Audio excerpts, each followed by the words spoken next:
You don't always have a smooth landing whenever you arrive in a new country. I go to Lisbon today to talk to Michael and Melissa from the YouTube channel Tourabunga to discuss what they did when they first arrived in Lisbon, Portugal, and how they coped with the challenges that faced them.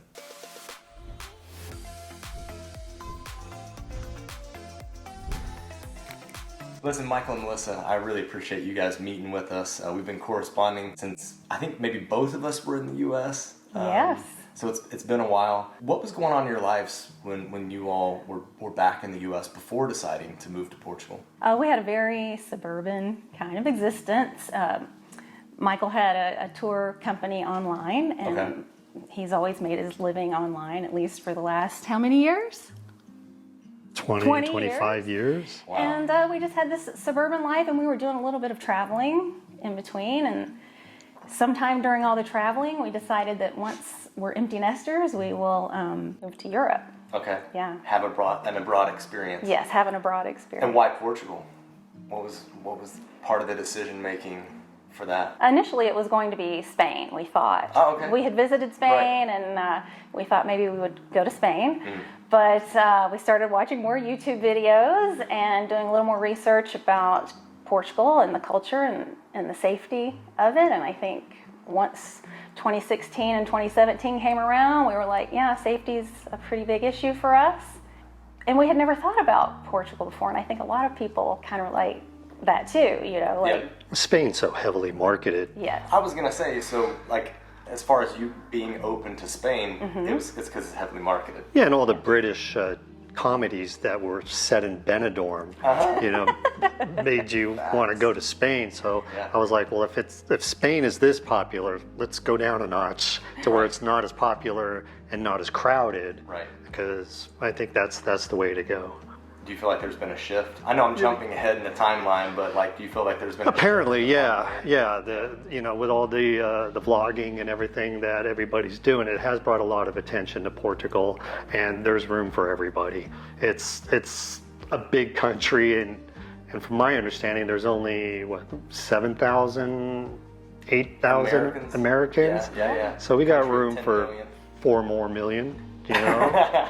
So we can bring 4 more over. Yeah, it's all right. And hopefully some of them bring some Mexican restaurants. That's really true. Okay, so you guys were preparing for the move. You decided not Spain, let's go to Portugal, because I completely agree with you. It's a better overall place. Certainly for Americans, it's easier to get over here. Yes. Yeah, that's it. What helped you in that process, getting your visas, and what was that process like? Besides your video? Sure. Your videos helped us a lot, actually. Yes. The Facebook group helped us a lot. We met a lot of great people that were all about sharing their statement letters. And So you had like a template, right, that you could work off? Yeah, we Or have. did you just use someone else's statement letter? Kind of, sort of. You know, shout out to Prashel. She helped me a lot. Yeah, awesome. She helped me a lot and shared, a lot of things. And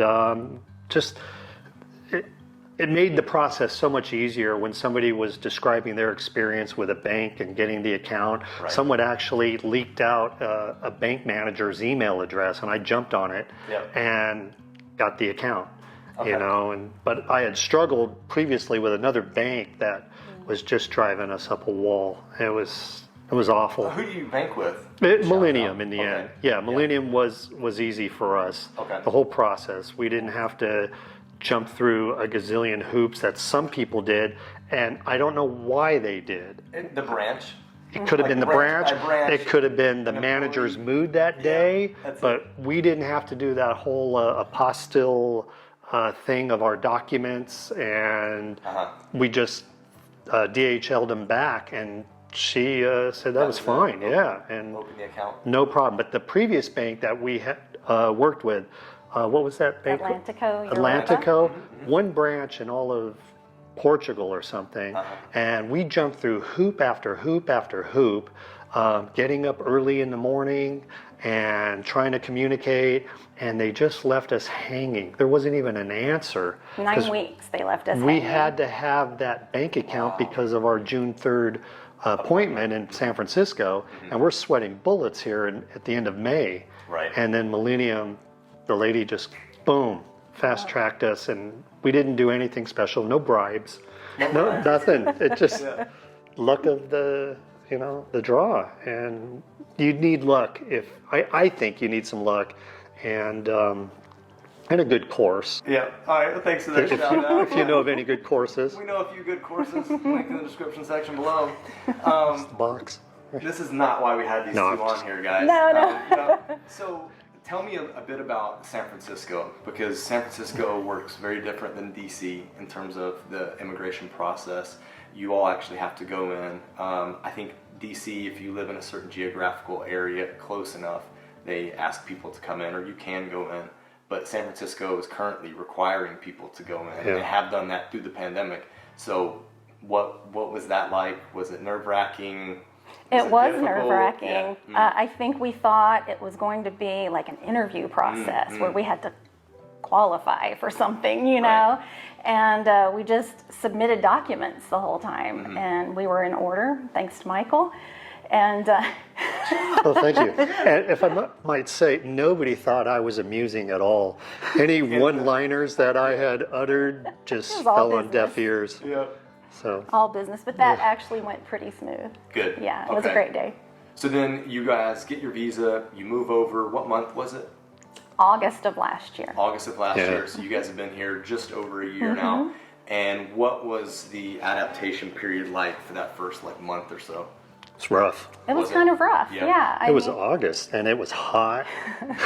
In Lisbon. Very hot in Lisbon. We were living in the middle floor of an Airbnb building. Which had Historical building. We had no air. We had 3 fans and lots of mosquitoes.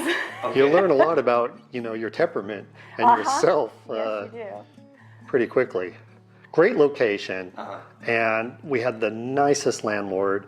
We had picked that apartment sight unseen to qualify for the visa, 'Cause we had a dog. we had confessed that we had a dog. And hot tip: don't tell landlords you have a dog if you're seeking an apartment. They can't discriminate. It's really not Right. required. Yeah. Right. So every apartment that we wanted, we're like, well, we have a dog, and they're like, no thanks. It just got rented yesterday. Right. So that's my number one tip. But nonetheless, we got this apartment, and it just rocked our world. We were literally on a construction site. Right. That they were building senior housing all around us. The neighbor behind us was redoing his roof, and out Like front 3 projects right out front the on top of other us. window were trams and trolleys and horses coming from the monastery. So this is the apartment that you all lived in, and you just moved recently, but Yeah. you shot a vlog about it. Our last, The last vlog, it opens Yeah. up with a series of oh, sounds. let's getting out of there. Yeah. Okay. So that would be quite noisy. Yeah. Okay. That was a year, not just your first month. So what also happened in that first month that made the adaptation difficult? The language barrier, obviously. We are not fluent in Portuguese, and there were just some days where we were like, I can't face the world today. I need to just be in my bubble. Do you have anxiety going out and trying to practice Portuguese? with I people? do. Okay. Yes. Mhm. And I'm It's still normal. at the stage where I only pick up words, Yep. And so I would say the language barrier was, a tough thing to overcome. Okay. But, the Portuguese people, at least here in Lisbon, are very accommodating with that. Unbelievable. Yeah, they've been really nice about it, but we don't want to get too used to being Being able to speak English. pampered that way. That's right. Yeah. What we immediately felt in that neighborhood was community. And we lived across some popular restaurants to where the president of Portugal likes to eat. Okay. And he's like next door eating in there. And over time, just getting a coffee here or going to Pingo Doce there or walking the dog and waving at the valet guy, you belong to this community. Awesome. And I really discovered that feeling there was a gentleman out front of Pingo Doce that is homeless. And he literally became a friend of ours. Cool.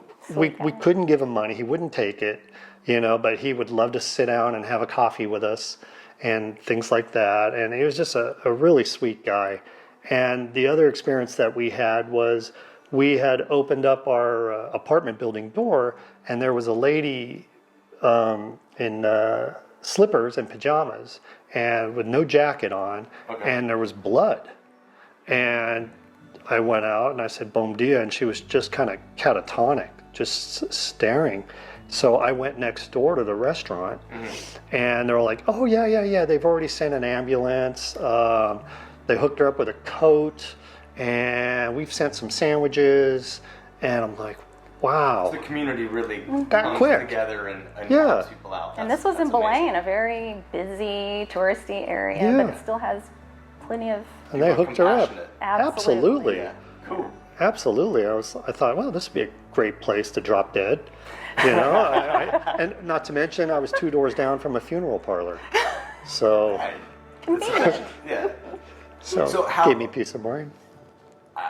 I see that you're touched by kind of the community aspect and the compassion that people show. So I'm assuming that that's different than what you experienced in Vegas, where you guys come from. I would say somewhat. Contrasts, or there is a contrast. I mean, like I said, we lived a suburban kind of insular life, and everybody's on their grind and busy, and their kids are doing 1,000 different things, and nobody has time for anything, you know, and so everybody's just in their own little worlds doing their thing, and here it's just so much different, and I think we feel more with our tribe here, I guess you could say. Okay. But there's another side to the coin, of that community coin. I did get blamed for dog poop that wasn't Willow's. So from a guy above the balcony just started yelling at me in Portuguese, and I was like, "I'm sorry, it's not mine. It's not mine. My dog just went pee. She didn't do number 2." And he's yelling and and so that was rare. Are you all doing anything to work on your Portuguese? Are there classes or courses that you've been working through? We intend to take the ones that the government offers. Okay. We haven't immersed ourselves in that yet, but we have, our group of friends is mainly Portuguese. Brilliant. Okay. So they teach us a word They or help two. us a lot, and we help them, and it really works out. But they're teaching me swear words to start. Yeah. So I learned all the good swear words. The stuff that you want to know, right? Yeah. Okay, so you all had a bit of a rocky first month. How have things kind of progressed as you've gone along? What are some things that you've done that have really helped you out, or any people that have helped you out along the way? Our friends. Our friends. I would say having Portuguese friends, huge resource, big help. We had a big emergency with our dog. That was another thing that while we were in Blaine, we were in constant emergency mode with our dog. She's a senior, and our friends, this couple that we know, they get 1 day a week together. They both work really hard, and they were out having lunch together, and I'm like, my dog just collapsed on the sidewalk, and I can't wait for an Uber, because Ubers always reject us with the dog. Yep. And this is an emergency, and they were there in 5 minutes. They just left their lunch, and they came and helped us and stayed with us at the hospital with the dog, and we're just so grateful to the good friends that we have here. Awesome. And how did you become friends with them? They lived in our neighborhood, or they do live in Blaine, and actually it was through Michael. Yeah, we were just standing in front of Pingodos, and this gentleman had a Guinness shirt on. Okay. And I went, "Guinness?" And the rest was history. He had a French bulldog, and we had our dog. And we walked home together and just connected that way. Do you have Guinnesses with him on a weekly basis? Oh, no, every 2 months we might have one. Okay. Yeah. He's been working really hard this summer, but I think he has one more. He works at the airport, so he has one more big weekend, and then we get to start hanging out again. Okay, great. What do you guys plan to do with them? Go out to restaurants? Yes, that's kind of like social? what we love to do. They love to show us things about Portugal and about Lisbon, and especially the culinary history and things like that, and we just love that and eat that up. So we'll probably do something food related. Nice. You have to put yourself out there. You have to try and meet the locals. For sure. Because that's where the best experiences come from. I agree. If we didn't meet, and interact with the community, I would not know to try percebish. I would not know, about Giginia and how to drink it, or which brand was the best. And, they've taught us an awful lot, and I'm very grateful for having met them. And we've met another couple also learning a lot. And so it's more than just going out and having a Guinness. It's about that conversation where you learn what their lives are like and how they react to the things that would, maybe not bother us or bother us. And it's very interesting. I love talking to as many, I would say having Portuguese friends has definitely made us slow down. Okay. They have such an appreciation for dinner time and all of that happens after dinner, the conversation, the drinks, the coffee, the this, that. And we're like goats when we eat dinner. We had to get out of this habit of like, okay, what's the next thing? And just really slow down. And that's been really good for us. But what's weird is, Americans, we're on that 9 to 5 time clock. Yep. So it's breakfast at 7, it's lunch break at noon, and it's dinner when you get home at 5:30, 6 o'clock, right? Yeah. And it's so ingrained in us. It is. And, it's fantastic when you go to a restaurant and you're like, yeah, I want to eat at 6 o'clock, and you get your pick of the tables. Right. Yeah. And they're like, you got to be gone by 8:30 when the dinner crowd comes. In Porto, some places aren't even open. Exactly. Yeah. They open up at 7. Yeah. Going back to the ginginia or the ginger. Yeah. Chocolate cup, no chocolate cup. Chocolate cup. Chocolate cup. But don't eat that chocolate cup the first time, because they'll refill it for free, and then you eat it on the second shot at Praça do Comércio. Okay. Giginia de Carmo. Okay. Shout out. Yeah. This video is sponsored by. Okay, great hot tip. So 2 for 1 there. Just don't eat the chocolate cup. It's like don't open your FBI background check letter. Just they don't Very advertise tempting, that. Just don't do it. That's it. Okay. Yeah, they don't want to be given second shots. So most people will just drink it and then eat the chocolate and walk away. Is that right? So what do? Do you just like you just drink it your man like and you tug of the ear? Oh, you just set it back. You set it back and she fills it up again, and then you go like that and chew it. And that's because we had our Portuguese friends with us. Well, we would have never known that. Never known that. Of course, that is brilliant. Okay, we'll have to try that out. Very cool. So what are some things that you've learned from your Portuguese friends other than how to get a 2 for 1? What are some interesting things that you've just been like shocked by, or that have really helped you as you've adapted to life in Portugal? Well, the swearing has helped, So that you know what people are saying on the streets. Right? Yeah, if I get mad at an Uber driver, I can really let him have it. Oh, man. Not that you have to do that. Right? No, you don't. They're great tour guides, actually. What have we learned? From our friends? Yeah. To be patient after dinner, Yeah. Because it's coffee time, whether it's 11 at night, you can't just get up and go and get your check, it's an event. Yeah. Yeah. Eating is an event. Kalie and I had this experience just last night, actually. We were with our landlords, and they invited us over to have a dinner. And we knew, like, right at the end of dinner, after eating the food, we then get offered coffee. And we had to explain, like, oh, we can't have caffeine late at night. Which it was really funny because everyone at the table agreed. But they had to offer us coffee, right? They didn't drink the coffee either. But it was like, hey, it's a cool cultural thing. Yeah. I really appreciate it. But there's that pace to life that it just slows down here. And I think most people miss the boat if they don't slow down along with the culture, right? Absolutely. I think you really should try to adapt. And that's why you're coming here, is for a different experience. And there's something going on in your life that you want something different with your life when you come here. And one of those things that happens is you start to adapt to a slower pace of life, and we really like it. Do you feel like you guys have adapted fully, or there's still some things that you're missing, or where are you at in the process? We're not settled, but we feel at home. Great. So we're on our second apartment as of now in the first year of living here, and very normal. Right, and we live kind of far out. So now we know our next apartment, we want to be closer to the sea, a little bit closer to infrastructure and things like that. We're on foot, we take public transportation, or we walk, or we take an Uber. So we need to be a little bit closer to infrastructure. Nice. Yeah.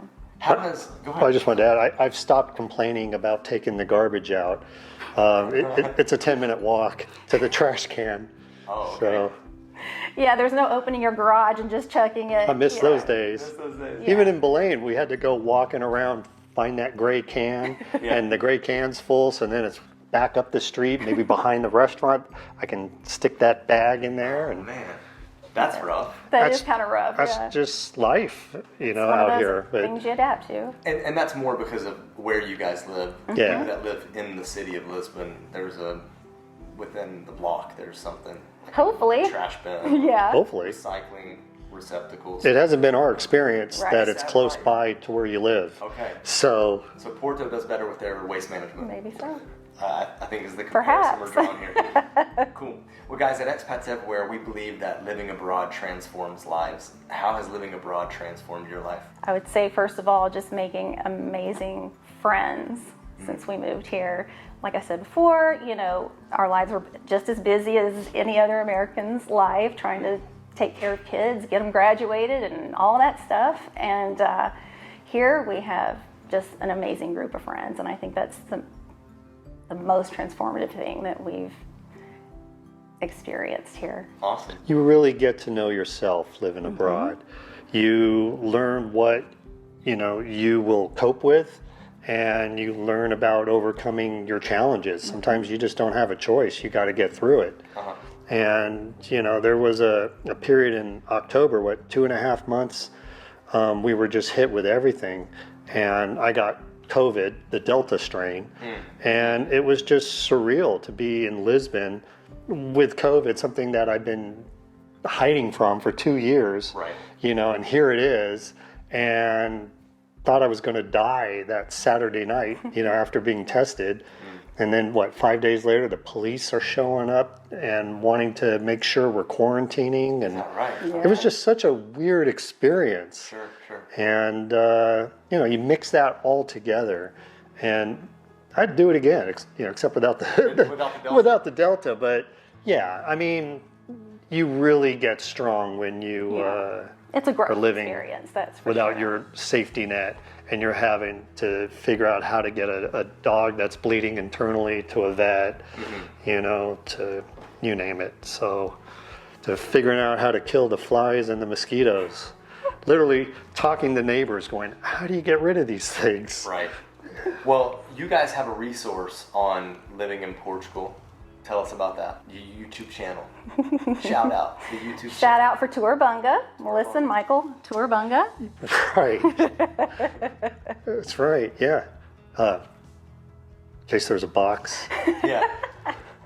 No, but on Tourabunga, you'll see us doing a lot of cultural things, trying to find hidden gems around Lisbon and hopefully later in Portugal. And we eat a lot. And we eat a lot, and we like to showcase Hacks, travel hacks. Travel hacks. Yeah. Like lifestyle, like Portugal lifestyle stuff. Yes. Pretty much, yeah. I mean, like how to get to the top of Chiado through an elevator that nobody knows, or the Gigina de Carmo chocolate cup. I gotta see Just that. little, yeah, or little Tashkas. Yeah, how to eat like a local inside of a tourist. Yeah, that's trap. really what we specialize in our videos, and it's just basically a, you know, an easy hang, you know, with our stuff. Nice. With our videos, and we leave the more informative to The professionals. the professionals. Do you guys ever have Portuguese on your channel? Do you ever have your friends on? Yeah. Yeah. Okay. In Awesome. fact, there was the Gigino de Carmo.